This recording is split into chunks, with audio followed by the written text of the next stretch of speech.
It will be interesting to see how CNN and MSNBC spin this. The Trump administration announced early on Tuesday morning that it had arrested 95-year-old Jackie Palage, the last known Nazi collaborator living in the United States, at his home in Queens, New York, and deported him to Germany. President Trump commends his administration's comprehensive actions, especially ICE's actions, in removing this war criminal from United States soil, the Office of the Press Secretary said in a statement.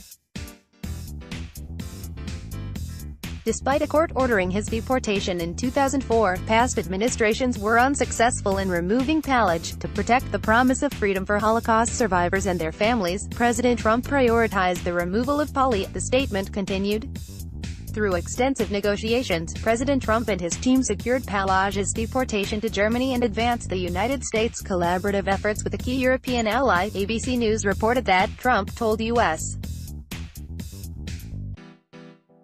Ambassador to Germany Richard Grenell to make Palage's deportation his #1 priority when he got to Berlin.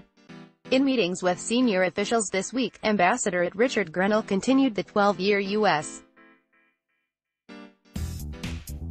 government push for Germany to accept Nazi collaborator Jackie Palage.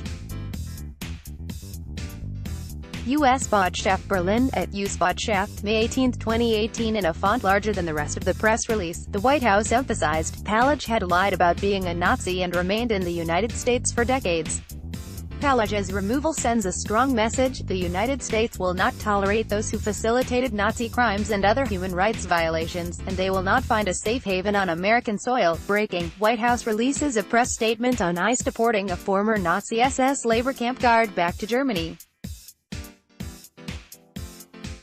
pic.twitter.com/mu9chikskashu, Ryan Saavedra, United States, at Real Saavedra, August 21, 2018. Palage gained entry into the United States in 1949 and gained citizenship in 1957 after he concealed his work with the Nazis and falsely told immigration officials that he spent World War II working on a farm and in a factory. The press release further states that Palage admitted to officials at the Department of Justice that he trained in 1943 at the Nazi SS training camp in Troniki, in German-occupied Poland.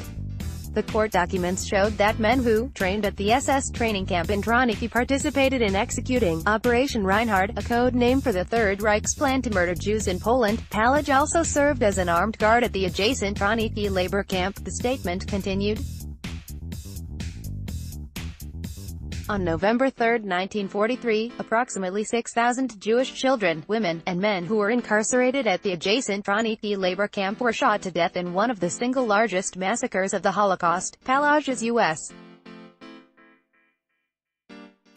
citizenship was revoked in August 2003 based on his alleged involvement in war crimes and his immigration fraud. He was ordered to be deported under the Bush administration, but it never got done. Despite having 8 years to remove him, the Obama administration failed to act. The Trump administration, however, made it a top priority.